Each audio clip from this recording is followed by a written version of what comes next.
Hechos 5, del 1 al 11, dice de la siguiente manera: Pero cierto hombre llamado Ananías, con Safira su mujer, vendió una heredad y sustrajo del precio, sabiéndolo también su mujer, y trayendo solo una parte, la puso a los pies de los apóstoles.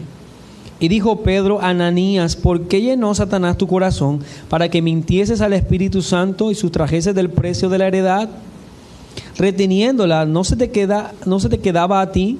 Y vendida, ¿no estaba en tu poder? ¿Por qué pusiste esto en tu corazón? No has mentido a los hombres, sino a Dios. Al oír Ananías esas palabras, cayó y expiró. Y vino un gran temor sobre todos los que lo oyeron. Y levantándose los jóvenes, lo envolvieron y sacándolo lo sepultaron.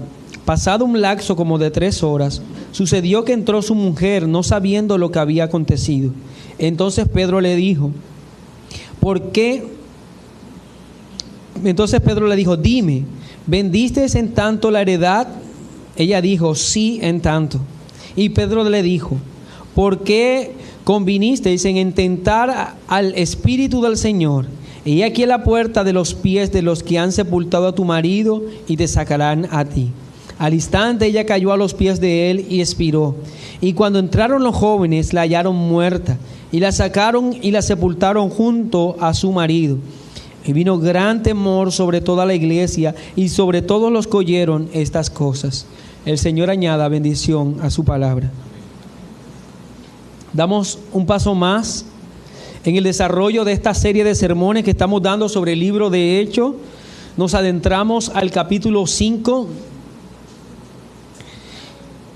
Y por las palabras registradas al final del capítulo 4, en lo que terminamos el domingo pasado, nos ha quedado en la retina la belleza de la iglesia. Vimos cómo la iglesia manifiesta gloriosamente la unidad. Vimos las razones de esa unidad y vimos también los frutos de esa unidad. Eso fue en el sermón pasado. De tal manera que podemos nosotros decir que Lucas ha descrito un cuadro sumamente hermoso ante nuestros ojos. Pero aunque el autor hace esto, él no pretende que nosotros ignoremos de la presencia de factores que atentan contra la belleza de la iglesia. No es bueno ignorar que la iglesia siempre va a enfrentar en medio de ella presencia de pecados que van a atentar contra esa unidad. Y lejos de emprender una campaña en contra de los ejecutores de los pecados, este relato nos llama a considerar los pecados mismos y alejarnos de esos pecados. Muchas veces nosotros hemos visto la historia de Ananías y Safira y consideramos que el pecado que ellos cometieron son pecados, digamos, especiales que ciertos hermanos, o incluso podríamos nosotros colocarlo entre comillas, ciertos que se llaman creyentes van a cometer, y creemos que nosotros estamos muy lejos de una actitud semejante. Pero en realidad creo que este relato advierte a cada uno de nosotros sobre la presencia de pecados que pueden y que quieren atentar contra la unidad de la iglesia. La historia también de Ananías y Safira ha sido tomada por muchos predicadores, expositores y pastores para hablar de dinero. Muchos han tomado esta historia para señalar la responsabilidad que todos tenemos de dar. Y toman a Ananías y Safira como un ejemplo de cómo Dios exige que se debe dar, que se vendan las propiedades y que se entreguen a la iglesia, y aquel que no lo haga, entonces Dios vendrá a castigarlo como castigó a esta mujer y a este hombre. Pero estas interpretaciones son todas alejadas del contexto y lo que hacen es arrancar esta porción bíblica ignorando todo lo que nosotros ya hemos trazado, todo lo que nosotros ya hemos hablado. No podemos interpretar Hechos capítulo 5 desconectado de Hechos capítulo 4, puesto que recordemos los capítulos se agregaron mucho tiempo después. No son inspirados. Vamos a desarrollar este sermón, mis hermanos, entonces, analizando 3 puntos. El primero de ellos, quiero hacer una descripción de algunos de los enemigos que atentan contra la unidad de la iglesia. Enemigos de la unidad de la iglesia es el tema entonces. El título del sermón es Enemigos de la unidad de la iglesia. Y para desarrollar este sermón vamos a ver 3 puntos. Primero, la descripción de algunos enemigos de la unidad de la iglesia. Descripción de algunos enemigos de la unidad de la iglesia. Número 2, quiero ver cómo trató la iglesia y Dios a esos enemigos. O qué trato dieron tanto la iglesia como Dios a estos enemigos. Y número 3, quiero terminar con una nota de aplicación que el mismo texto nos da. Una nota de aplicación que el mismo texto nos da. Bien, esos serían los 3 puntos a desarrollar según lo que el texto y como Dios nos va guiando en esta serie de sermones. Así que vamos a ir al primero de ellos y es analizar una descripción de algunos de los enemigos de la unidad de la iglesia. Ahora, ¿por qué debemos ver estos versículos como una descripción de algunos enemigos de la unidad de la iglesia? ¿Por qué no interpretarlo de otra manera? ¿Por qué no de pronto hacerlo como lo hacen algunos entonces? Y decíamos hace un momento, verlo por la parte del dinero, que es evidente que el texto sí habla de ello, pero es el tema central en realidad. Si respetamos el contexto, Lucas ha descrito la unidad de la iglesia. Lucas ha descrito lo maravillosa que es esa unidad, la razón por la predicación y la gracia abundante por la que existía esa unidad. Y los frutos gloriosos de esa unidad en las manifestaciones públicas que hacían y las manifestaciones externas que hacía la iglesia, que evidenciaban la presencia de esta unidad. Así que no podríamos nosotros ver este texto de otra manera. Al pasar a algo negativo, lo que está haciendo el autor es señalar entonces como algo que resulta en gran manera censurable, pretendía entonces atacar aquello que ya describió él, aquello que el capítulo 4 enseñó en una forma maravillosa. Vamos a ver que el capítulo 5 nos habla entonces acerca de lo que es contrario a ello. Así que si habló de la unidad y las maravillosas expresiones de unidad, debemos ver ahora esto como aquello que atenta contra esa unidad. Y esto lo vamos a notar en la primera palabra que aparece en el capítulo 5. Dice pero. Por lo tanto, es un conector de contraste. Piensa entonces el autor hacer un contraste entre lo que ya habló como lo hermoso de la unidad, pero lo que viene ahora, en medio de esa unidad, en medio de lo glorioso de ese cuadro de la iglesia maravillosamente unida, también existían entonces elementos contrarios a esa unidad. Este pero debe entenderse de esa manera. Por tanto, debemos reconocer la conexión que hay en el capítulo 4 y el capítulo 5. Vamos al último versículo del capítulo 4, yo leo para ustedes. Dice, entonces José, a quien los apóstoles pusieron por sobrenombre Bernabé, que traducido es hijo de consolación, levita, natural de Chipre, como tenía una heredad, la vendió y trajo el precio y lo puso a los pies de los apóstoles. Recordemos entonces que el capítulo 4 termina con un glorioso ejemplo de algo que sucedía en la iglesia. Este es el fruto de la unidad. Lo que quiere mostrar entonces es que había una genuina intención de favorecer al otro hermano. Había un genuino interés por parte de algunos hermanos de la iglesia en favorecer a aquellos que necesitaban. Aquellos que tenían ayudaban a aquellos que no tenían. Aquellos que tenían de más veían eso como una oportunidad para favorecer a aquel que tenía muy poco o no tenía nada. Por lo que señala el texto, al parecer algunos hermanos podían y hacían esto. Podían vender sus propiedades, vender propiedades que quizás no estaban en uso o que quizás tenían más que la del sustento necesario para entonces favorecer a los hermanos. El matrimonio de Ananías y Zafira no quería quedarse atrás. No quería de ninguna manera ser menos que lo que iba o lo que estaba sucediendo. Las acciones, como las acciones de José, alentaban a los hermanos que tenían para favorecer a otros. Era un glorioso estímulo, era un glorioso ejemplo. Pero las acciones de Ananías y Zafira, lejos de favorecer a la iglesia, aunque estaban de verdad haciendo lo que otros hacían, eran un atentado en contra de la unidad de la iglesia. Esto nos sirve para determinar algo muy importante, mis hermanos. Y es que muchas veces podemos hacer algo que pensamos nosotros que está bien, pero en realidad podemos estar atentando contra la iglesia. Desde nuestro criterio, quizás lo que vamos o estamos haciendo puede ser algo adecuado, algo que se debe hacer. Pero en realidad podemos estar obrando en contra de aquello que de pronto incluso amamos, como en nuestra iglesia. Y debemos tener mucho cuidado con nuestras acciones, porque ellas deben ser vigiladas, no porque provengan de un corazón sincero. Quiere decir que sean buenas, porque usted puede ser sinceramente malvado. La sinceridad no da pureza a nuestras acciones, de ninguna manera.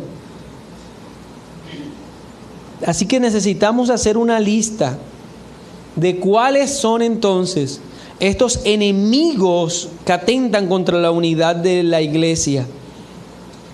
Pero una vez más debemos advertir algo frente a este relato. Los enemigos de la unidad de la iglesia no son, en este texto, Ananías y Zafira. Los enemigos son los pecados que ellos cometieron.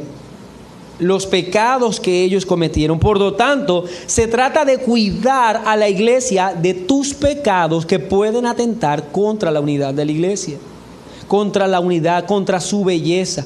Es cuidarte de ti mismo.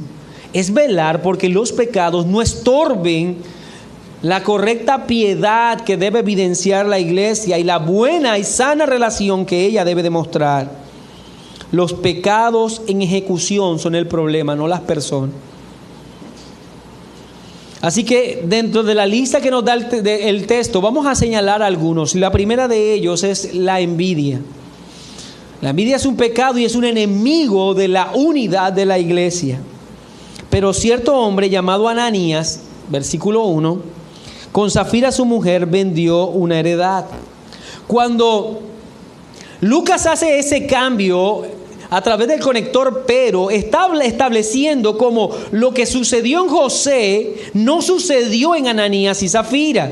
Él vendió su heredad y la trajo entonces a los pies de los apóstoles para que ellos determinaran cómo favorecer a los necesitados de la iglesia. Pero cierto hombre llamado Ananías con Zafira su mujer.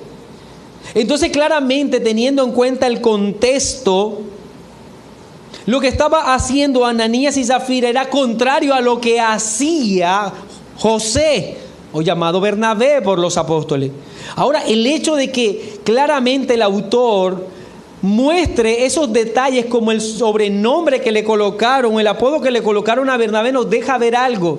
Nos deja ver que la acción de José fue reconocida por la iglesia.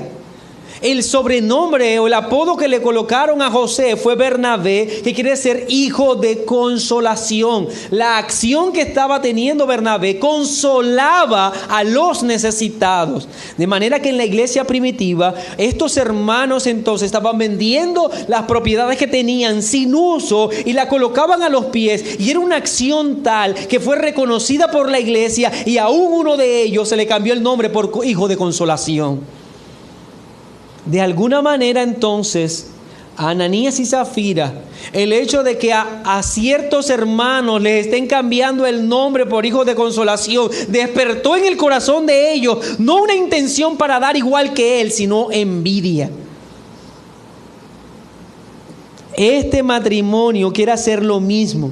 Quiere unirse a la campaña de ayuda.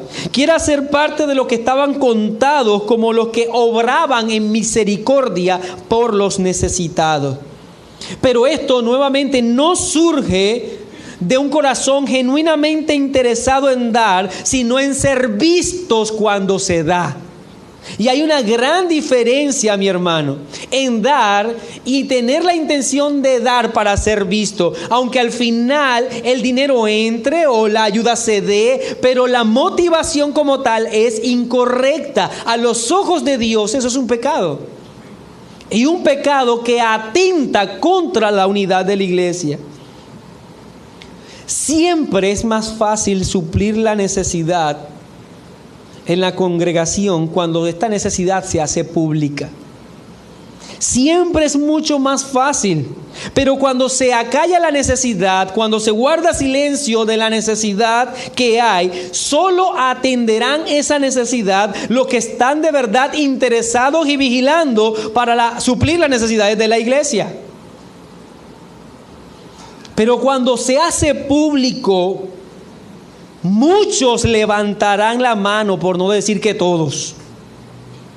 Necesitamos tal cosa, levantarán las manos todos. ¿Quiénes quieren dar? Aún aquellos que en realidad no quieren dar, pero no se van a quedar atrás. No pueden permitir que el hermano siempre esté dando y él no. Que el hermano siempre entonces de alguna manera se lleve el reconocimiento porque está atento a las necesidades, pero yo no, yo también voy a levantar la mano. Yo doy, yo apoyo, agrégueme a la lista. Pero si esa acción no está animada por un genuino interés, sino solamente por no quedarse atrás, por no parecer menos, estamos enfrente de una acción pecaminosa que es enemiga de la unidad de la iglesia. ¿Cuántas veces nosotros no hemos sido movidos a dar? No porque nuestro corazón esté interesado en dar, sino porque al final no queremos quedarnos atrás. Y usted dirá, pero pastor, ¿por qué es un enemigo de la unidad de la iglesia si al final se está supliendo la necesidad?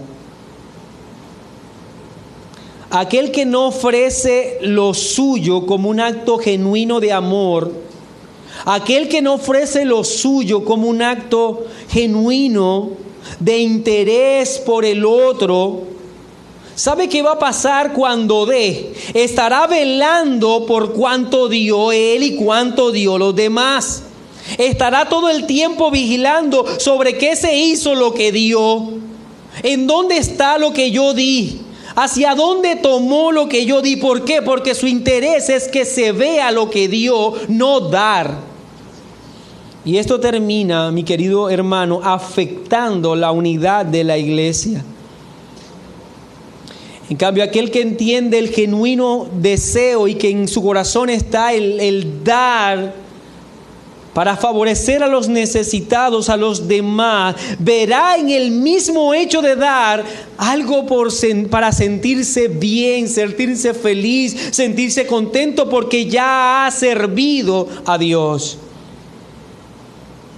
Es un pecado que atenta contra la unidad de la iglesia, y el apóstol Pablo advierte en su carta a los Corintios sobre este asunto en 2 Corintios 9:7.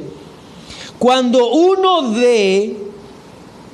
cada uno dé como propuso en su corazón, no con tristeza ni por necesidad, porque Dios ama al dador alegre.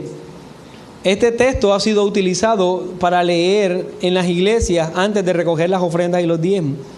Y este texto no habla ni de ofrendas ni de diezmos. Este texto está claramente en el contexto de la ayuda a la necesidad de los hermanos que padecían en Israel, a la iglesia que padecía la persecución, y cómo todas las iglesias de Asia se dieron a la tarea de ayudar a los hermanos en esa terrible necesidad. Y es en ese contexto de la ayuda a la necesidad de otro que Pablo le enseña a cada uno de cómo propuso en su corazón. Si tu corazón no está movido a dar, no des. No lo hagas con tristeza ni por necesidad. Se trata de obras de misericordia, de acciones de ayuda a los hermanos necesitados. Lo que debes tener claro, mi hermano, es que si no te mueve a dar un genuino interés por ayudar a las necesidades de otro, mejor no des. Si solo te preocupa el que no quieres verte como menos, no des. Trata primero con ese pecado de envidia y de orgullo en tu corazón. Eso es lo más importante, que lidies primero con el pecado que tienes, de estar queriendo demostrar como en realidad no eres. Porque lo que piensas suplir con ese pecado en realidad favorece poco a la iglesia y favorece poco a los necesitados. De manera que esto es un enemigo de la unidad de la iglesia, la envidia. En medio de ese crecimiento que enfrentaba la iglesia primitiva, en medio de esa exhibición gloriosa de unidad y de amor el uno por el otro, también había en la iglesia aquellos que estaban mirando solo el que tenían que aparentar y que tenían que mostrarse para no ser inferior a los demás. Envidia. Eso me lleva al el segundo enemigo y pecado que atenta contra la unidad de la iglesia, y es la mentira. Pero cierto hombre llamado Ananías, con Zafira su mujer, vendió una heredad y sustrajo del precio, sabiéndolo también su mujer, y trayendo solo una parte, la puso a los pies de los apóstoles. El engaño, la falsedad, la generosidad fingida son enemigos que atentan contra la unidad de la iglesia. Fingir estar interesado en el otro, fingir amar, fingir desear el bien para el hermano, todo ello envuelve terribles pecados. Son actividades propias de aquellos que viven sin Dios en su corazón. Y lo señala claramente la Escritura en el Salmo 7, versículo 14. He aquí el impío concibió maldad, se preñó de iniquidad y dio a luz engaño. Todo aquello que gestó en su corazón y en su mente y al final brotó por sus labios como engaño. La mentira siempre fue atacada por Dios en la Escritura, censurada por Cristo, señalada como un pecado terrible. El engaño y la mentira fueron señalados por Cristo a lo largo de todos los evangelios. Por poner solo un ejemplo, veamos Marcos capítulo 7, versículo 21 en adelante. Porque de dentro del corazón de los hombres salen los malos pensamientos, los adulterios, las fornicaciones, los homicidios, los hurtos, las avaricias, las maldades, el engaño, la lascivia, la envidia, la maledicencia, la soberbia, la insensatez.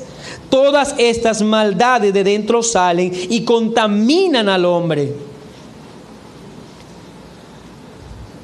De manera que nosotros como iglesia no podríamos ver el engaño de otra manera, sino como un enemigo de la unidad de la iglesia que atenta contra la iglesia, puesto que es en esencia contrario a Cristo mismo. El nombre que se le da a Cristo es verdad. Él es llamado la verdad. Por tanto, una iglesia que abraza el engaño, una iglesia que hace de la mentira su modo de vivir, que tolera la mentira, es una iglesia apóstata. Es una iglesia que ha abandonado la fe, porque la fe es verdad y se conduce según la verdad.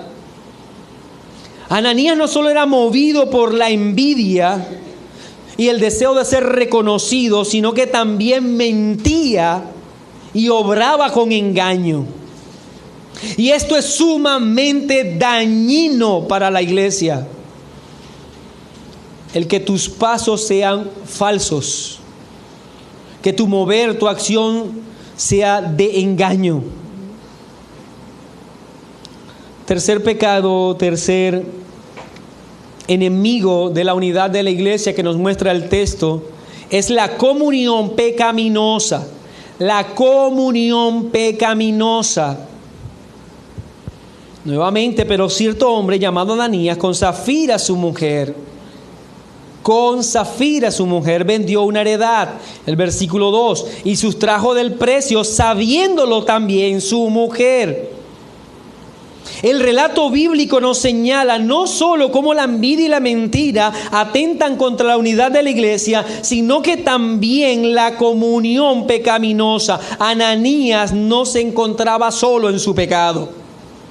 Ananías estaba al lado entonces de él, lo acompañaba su esposa. Safira compartía sus pecados. En ellos había concierto. No vemos en la esposa de Ananías que enfrente el pecado de su esposo. No vemos en ella que le llame al arrepentimiento. No vemos en ella que estorbó el pecado de su esposo, sino que fue partícipe con él, cómplice con él. Algo particular que tiene el pecado, mi hermano, y que deberíamos nosotros ya reconocer, porque es algo que viene frecuente en nuestra vida, y es que al pecado no le gusta andar solo. Nunca le ha gustado estar solo al pecado. Él siempre quiere tener a otros a su lado. Quiere siempre ser acompañado. Quiere siempre que otros también le practiquen. Y que tú hagas partícipe de tu pecado a otros. Romanos 1:32, quienes habiendo entendido el juicio de Dios, que los que practican tales cosas, son dignos de muerte, no solo las hacen, sino que también se complacen con los que las practican. El pecado siempre quiere estar acompañado. Siempre tendrá abiertas sus puertas para que 7 peores que él vengan. Notemos entonces, mis hermanos, que no se trata de la unidad de los que abiertamente estaban en contra del evangelio y en contra de la iglesia. No, ellos ya estaban unidos desde el comienzo. Los saduceos, los fariseos, aún el mismo Poncio, y todos se unieron en contra del Señor. Y el que el enemigo y los enemigos abiertamente públicos estén unidos en contra del reino de los cielos no es algo nuevo, no es algo que nos asombre. Pero no se está describiendo enemigos públicos del reino de los cielos. Se trataba de hermanos que ostentaban el título de cristianos. Se trataba de algunos que estaban dentro de la iglesia, que hacían parte de la iglesia, que en su parte visible ellos se identificaban con los demás cristianos, pero en medio de esa comunidad ellos estaban tejiendo su engaño, tejiendo su envidia y su comunión pecaminosa. El texto no dice en qué momento se agregaron Ananías y Safira a la iglesia local de Jerusalén. Quizás fue la primera predicación en que se sumaron 3,000. Quizás a la segunda. No lo sabemos con exactitud. Yo podría señalar que no estaban en los 120, puesto que la Escritura señala claramente que los 120 fueron revestidos con el Espíritu Santo. Así que ellos debieron acercarse después. Pero si los veías exteriormente, parecían cristianos. Pero la verdad es que estaban pecando en forma oculta. Y tenían una comunión para hacerlo.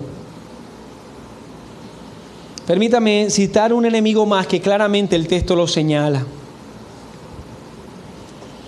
Y es evidentemente Satanás. Satanás, enemigo de la unidad de la iglesia. No podríamos dejar de mencionar a este enemigo, pues claramente es señalado por este texto. Cuando dice el versículo 3, Ananías, Pedro le dijo: Ananías, ¿por qué llenó Satanás tu corazón para que mintieses al Espíritu Santo y sustrajeses del precio de la heredad? Pedro conocía muy bien, y si alguien podía exhortar a Ananías sobre este asunto era Pedro. Pedro sabía muy bien del obrar de Satanás, sembrando ideas en la mente del hombre. Pedro sabía muy bien lo que era ser tentado por Satanás y caer en esas tentaciones, porque él fue advertido sobre ello y cayó.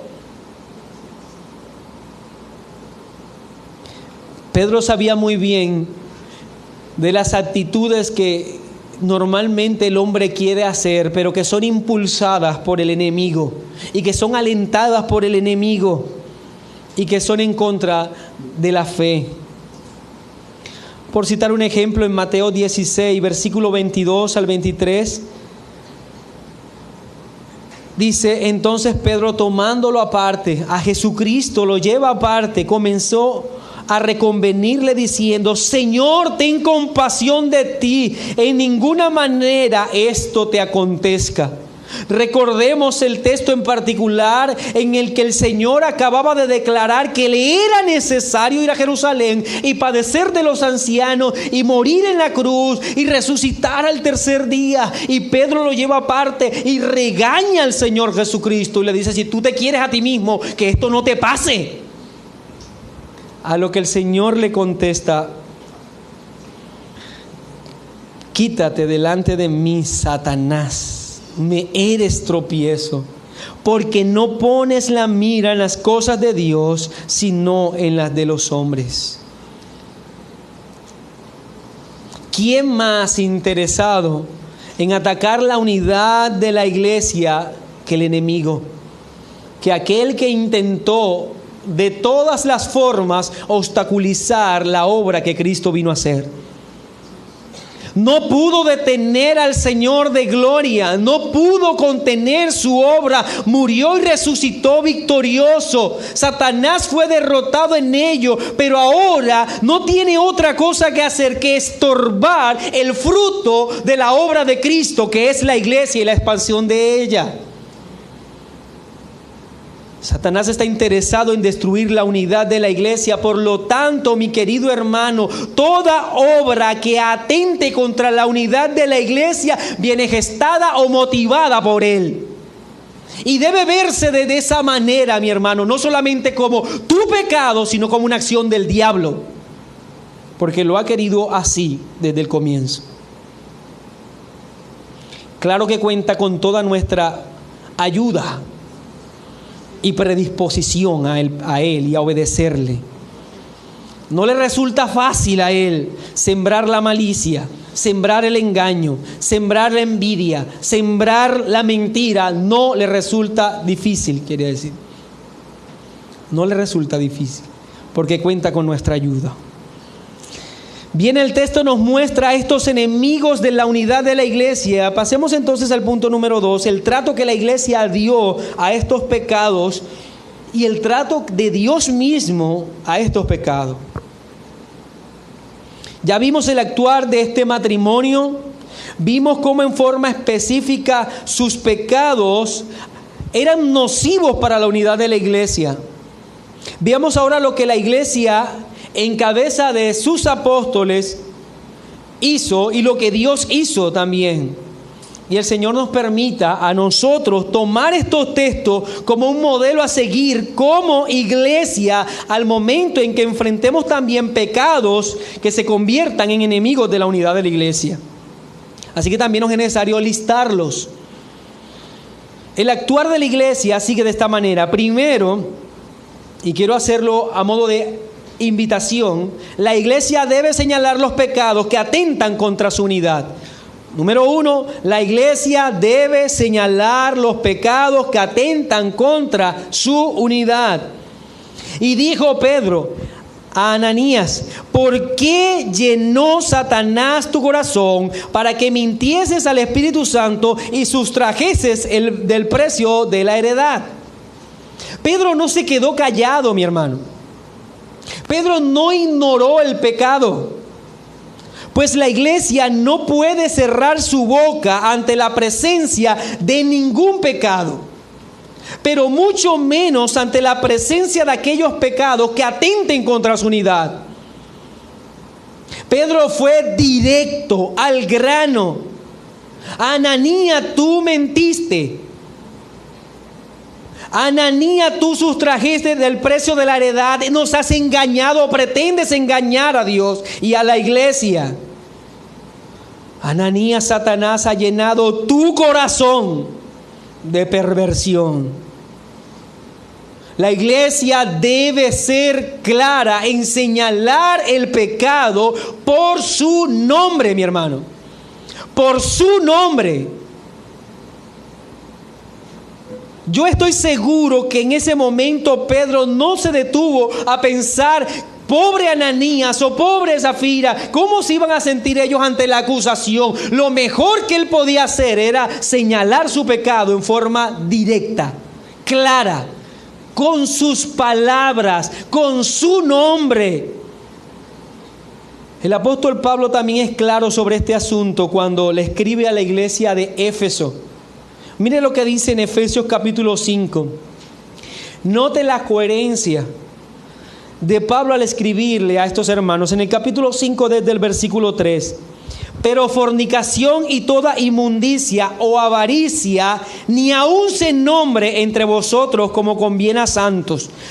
Ni palabras deshonestas, ni necedades, ni truhanerías que no conviene, sino antes bien acciones de gracias. Porque sabéis esto, que ningún fornicario o inmundo o avaro, que es idolatría, tiene herencia en el reino de Cristo y de Dios. Nadie os engañe con palabras vanas, porque por estas cosas viene la ira de Dios sobre los hijos de desobediencia. No seáis pues partícipes con ellos, porque en otro tiempo erais tiniebla, mas ahora sois luz en el Señor. Andad como hijos de luz, porque el fruto del Espíritu es toda bondad, justicia y verdad, comprobando lo que es agradable al Señor, y no participéis en las obras infructuosas de las tinieblas, sino más bien reprendedlas.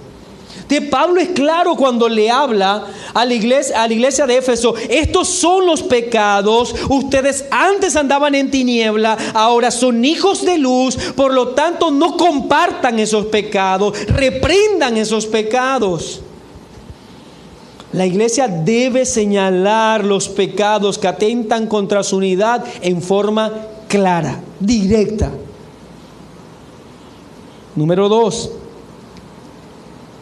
La iglesia debe explicar a los pecadores la magnitud de su pecado. La iglesia debe explicar a los pecadores la magnitud de su pecado. No solo es señalar su conducta y cómo ella atenta contra la iglesia como pecado, sino explicar por qué es pecado y la magnitud del gran daño que pretenden hacer con ese pecado. Versículo 4.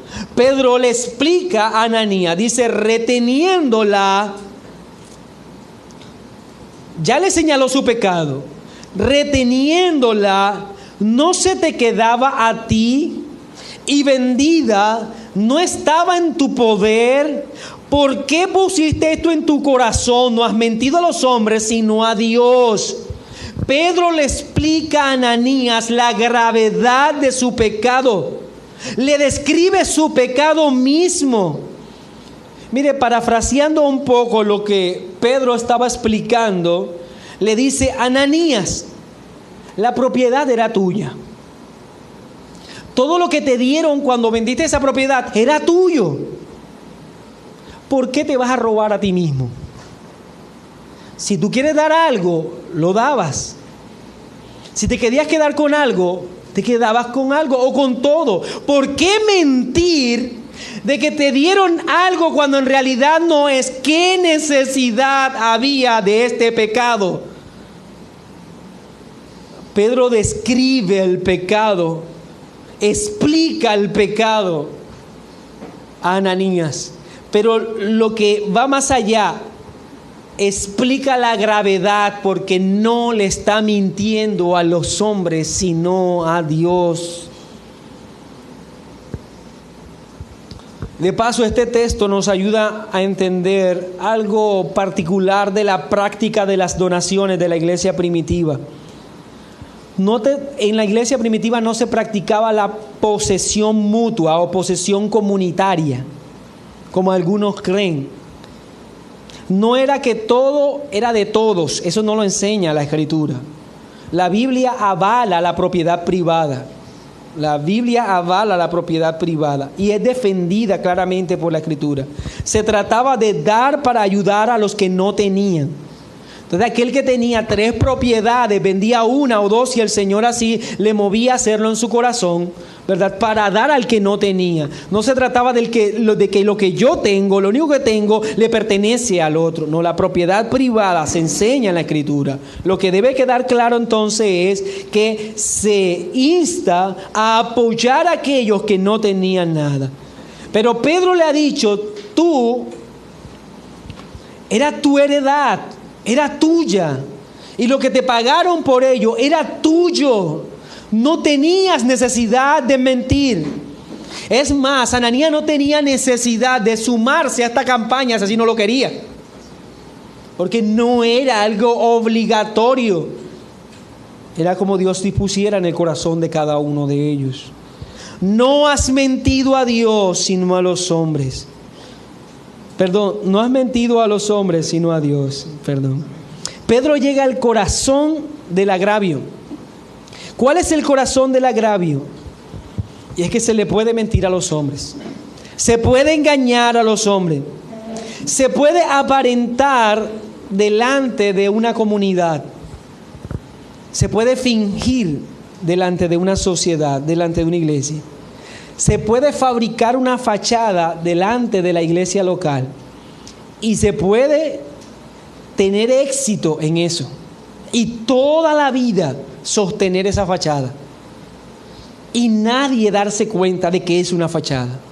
Pero aún así, no has engañado a Dios. Dios no es susceptible al engaño, mi hermano. Dios no puede ser engañado. Y la iglesia es su pueblo. Es su propiedad. Es suya. En Daniel 2, versículo 20 al 22 dice: y Daniel habló y dijo: sea bendito el nombre de Dios de siglo en siglos, porque suyos son el poder y la sabiduría. Él muda los tiempos y las edades, quita reyes y pone reyes, da sabiduría a los sabios y la ciencia a los entendidos. Él revela lo profundo y lo escondido, conoce lo que está en tinieblas y con él mora la luz. Ninguno de nosotros tiene la capacidad de escarbar en el alma del ser del hombre. Ninguno de nosotros puede ver la conciencia de las personas. Pero no estamos hablando de una comunidad dirigida por hombres. Estamos hablando del pueblo de Dios. Y Pedro llega al corazón del pecado diciéndole: tú has mentido a Dios. Pretendes engañar a aquel delante de cual todos estamos desnudos. Job capítulo 34, versículo 21-22, porque sus ojos están sobre los caminos del hombre y ve todos sus pasos. No hay tinieblas ni sombra de muerte donde se esconda los que hacen maldad. No hay forma. De ninguna manera, no hay forma. Los párpados de los ojos del Señor nunca se cierran, ni siquiera para espabilar. Jamás el Señor deja de mirar a su iglesia. Y pretender que una acción pecaminosa no es vista por Él es no conocer a Dios. Entonces, mi querido hermano, la iglesia número 1 debe señalar los pecados que atentan contra su unidad. La iglesia debe explicar a los pecadores la magnitud de su pecado. Tercero, la iglesia debe señalar la responsabilidad que tiene cada uno con su pecado. La iglesia debe señalar la responsabilidad que tiene cada uno con su pecado. Volvemos al texto, estamos en Hechos 5. Reteniéndola no se te quedaba a ti, y vendida no estaba en tu poder. ¿Por qué pusiste esto en tu corazón? No has mentido a los hombres, sino a Dios. Note el contraste que hace Pedro. Primero, en el versículo 3 dijo: Ananías, ¿por qué llenó Satanás tu corazón para que hicieras esto? Y si lo hubiese dejado hasta allí, todos nosotros hubiésemos justificado precisamente a Ananías. No fue Ananías, fue Satanás el que llenó su corazón. Pero Pedro señala la culpabilidad de Ananías. Cómo él en forma libre decidió hacerlo. Porque antes señaló que fue Satanás, pero ahora dice: ¿por qué pusiste esto en tu corazón? Fuiste tú, Ananías. Tú no has mentido a los hombres, sino a Dios. Señala su culpabilidad. Pero no solamente esto, mi hermano, sino que también cuando venga Safira, también Pedro señalará la culpabilidad de ella en una forma individual. Entonces Pedro le dijo, cuando llegó Safira: ¿vendisteis en tanto la heredad? Y ella dijo: sí, en tanto. Y Pedro le dijo: ¿por qué convinisteis en tentar al Espíritu del Señor? Nuevamente es a ella: tú estás pecando, Safira. Ya no importaba el muerto, ahora era ella y su pecado. En este caso le está diciendo: ¿por qué pusiste de acuerdo con tu esposo sobre este pecado y has defendido y has actuado tú sola? La iglesia no solo debe señalar el pecado como tal, sino que también debe hacer entender al hermano la gravedad de su pecado y cómo él ha actuado individualmente. El pecado de otro jamás es justificación para que nosotros pequemos. Jamás. Nunca podrás escudarte en que pecaste porque otro ha pecado. Eso lo intentó hacer Adán y mire cómo le fue. Fue Eva. No podemos ver que el pecado esté creciendo y mantenernos callados, mi hermano. Debemos señalar el pecado como tal y la responsabilidad que cada uno tiene.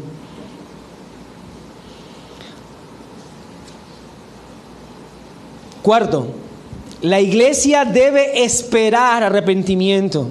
La iglesia debe esperar arrepentimiento.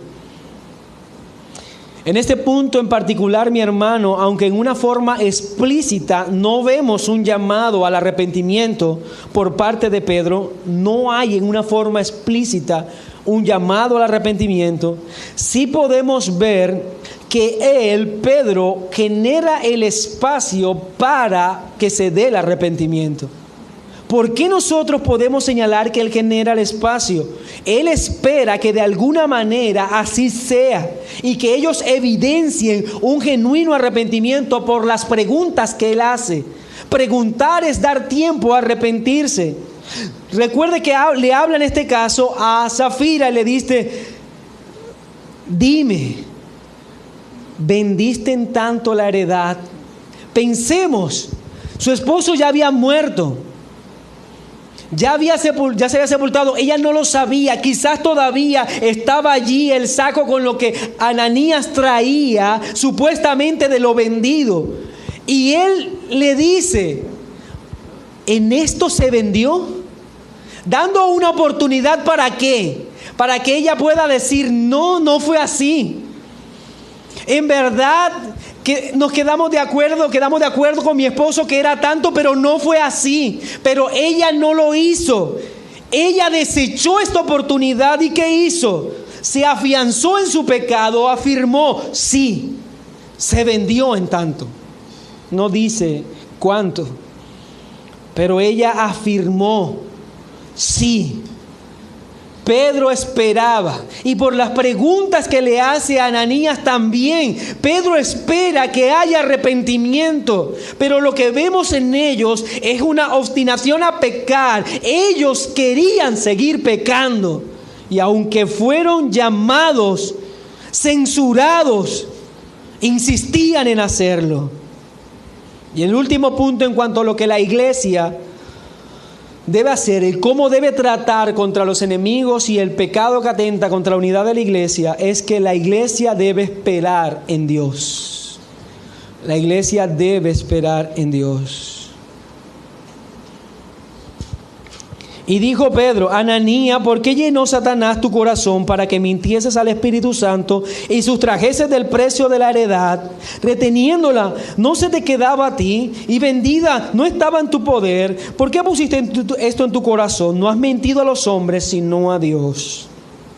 Versículo 5. Al oír Ananías estas palabras, cayó y expiró. No vemos a Pedro que en el momento en que tiene a Pedro levante sus manos y haga una oración diciendo: Dios, aniquila a este pecador.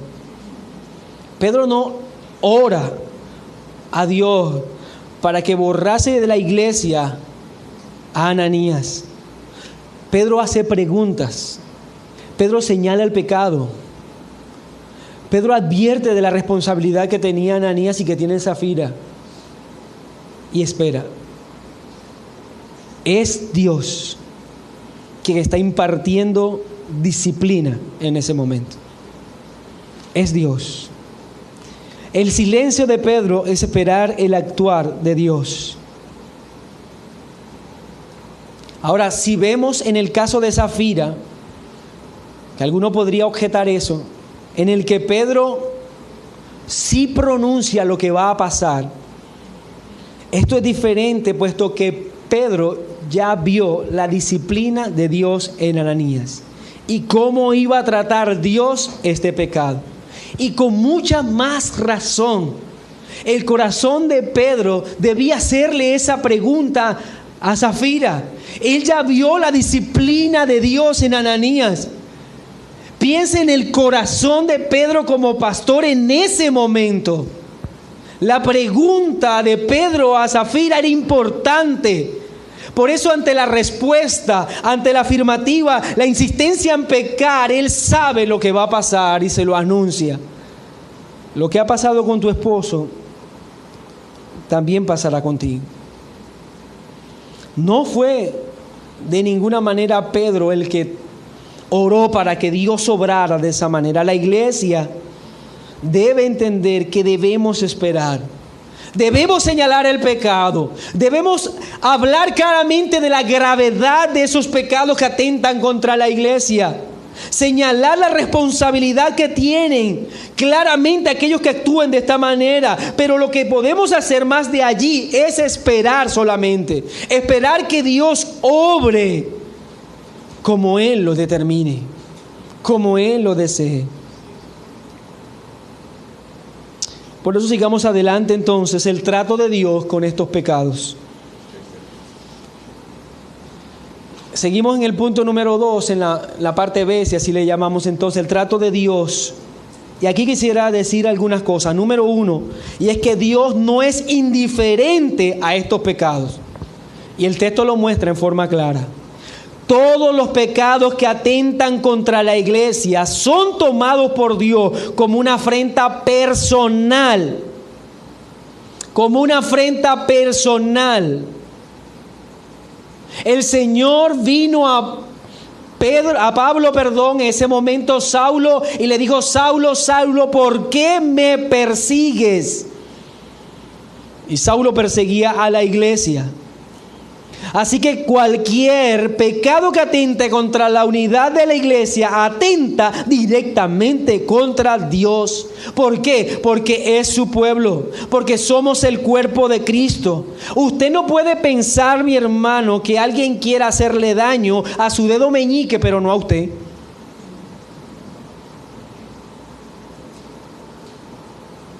Porque su dedo meñique y usted son uno. No son dos cosas separadas. La iglesia de Cristo son uno. Pensar que Cristo es indiferente a los pecados que atenten contra la iglesia, aquella iglesia por la que Él dio su sangre en la cruz, por la que se encarnó y vino a morir, es una total falacia, mi hermano. Porque fue el mismo Cristo quien dijo: y cualquiera que haga tropezar a alguno de estos pequeños que cree en mí, mejor le fuera que se colgase al cuello una piedra de molino de asno y que se le hundiese en lo profundo del mar. Ay del mundo por los tropiezos, porque es necesario que vengan los tropiezos, pero ay de aquel por quien viene el tropiezo. Y por eso el Señor advierte: por tanto, esto no se debe tomar descontextualizado, por tanto, si tu mano o tu pie te es ocasión de caer, córtatelo y échalo de ti. El Señor está diciendo: si tu mano o tu pie hace tropezar a uno de estos pequeños, mejor córtatelo antes de pecar de esa manera, antes de ser un obstáculo para otro. Que Dios no es indiferente a los pecados que atenten contra la unidad de la iglesia. Y número 2, Dios protege a la iglesia. Al oír Ananías estas palabras, cayó y expiró. Y el versículo 10: y al instante ella cayó a los pies de él. Los hijos de Aarón fueron calcinados por la ira de Dios en forma inmediata. Usa cayó tendido en el camino, muerto. Ananías y Zafira recibieron la ira de Dios y la disciplina en una forma inmediata. Quizás Dios no actuará de la misma manera todas las veces que haya presencia de los enemigos que atenten contra la iglesia. Pero una cosa debemos estar seguros, mi hermano.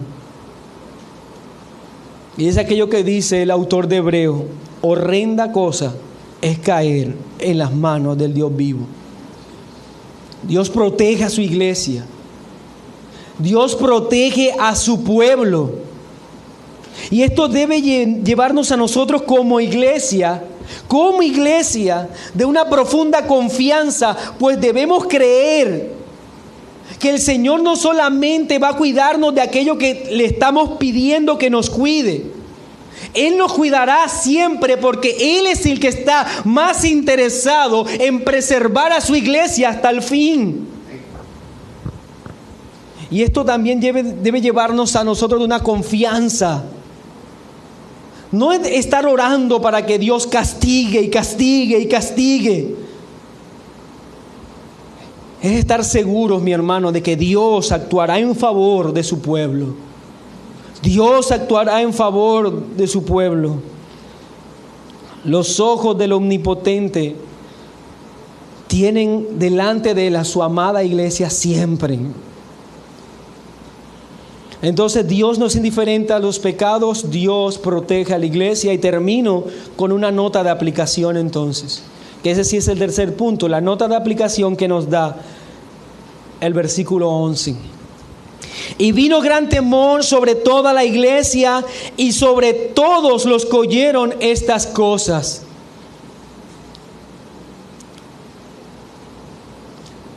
No nos equivoquemos, mi hermano.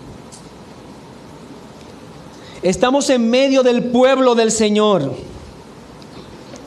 Aquel que fue comprado a precio de sangre, la amada iglesia del Salvador. Por lo tanto, mi consejo, mi hermano, es que retengas tu corazón, retengas tu mano de pecar contra la iglesia. Vive, como dice este texto, en temor reverente, pues Dios es tan poderoso que vela por la iglesia.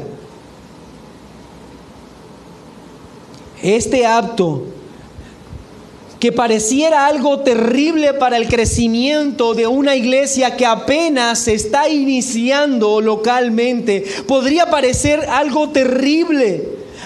Empieza la predicación del Evangelio.